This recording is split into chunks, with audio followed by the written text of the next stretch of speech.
जमालो आ सिंध सा ये सिंधड़ी सुन लाल जी जे में रोज़ो लाल लतीफ़ जो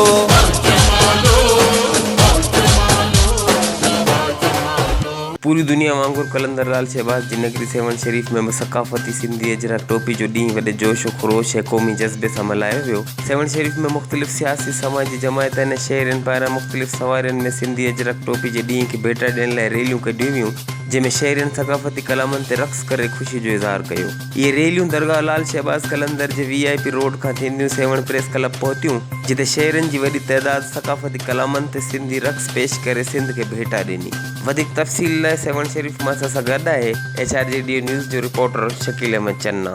जी, दुनिया भर जी सेवण शरीफ़ में भी हिकु सिंध हिकु सकाफ़त जे हवाले सां मुख़्तलिफ़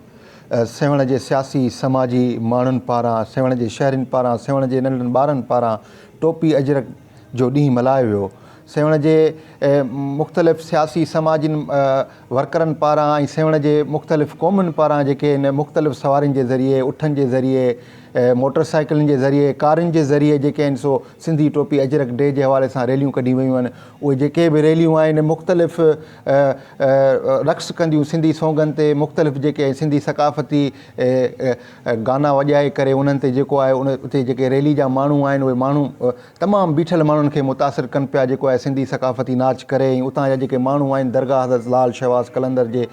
जेके रैलियूं आहिनि उहे उन्हनि जे लाल शहबाज़ कलंदर जे VIP रोड खां गुज़रंदियूं उहे जेके रैलियूं आहिनि उहे सेवण प्रेस क्लब ऐं सेवण कलंदरी प्रेस क्लब पहुची करे पंहिंजे ख़्यालनि जो इज़हार बि कनि पिया। ऐं उते तव्हांखे ॿुधाईंदो बि हलां त सेवण प्रेस क्लब जे अंदरि जेको आहे उन्हनि जे लाइ सिंधी सकाफ़ती जेको राग आहे उनजो प्रोग्राम कयो वियो आहे। बाक़ाइदे सेवण प्रेस क्लब जा जेके सहाफ़ी आहिनि उन जे तरफ़ां बि जेको आहे मुख़्तलिफ़ क़ौमुनि ऐं मुख़्तलिफ़ रैलियुनि खे दावतूं ॾिनी वियूं त सेवण प्रेस क्लब अचनि ऐं हुते वेही करे उन्हनि शुरकाए जे लाइ माना बहितरीन हिकिड़ो सिंधी सकाफ़ती राग बि कयो वियो आहे। ऐं उते जे जेके वेठल माण्हू आहिनि ऐं मुख़्तलिफ़ जेके स्कूल बि आहिनि उहे बि सेवण प्रेस क्लब पहुची करे जेके आहिनि उन्हनि जा बि हिसा आहिनि हिते डांसुनि जा उहे बि कया वेंदा। जी,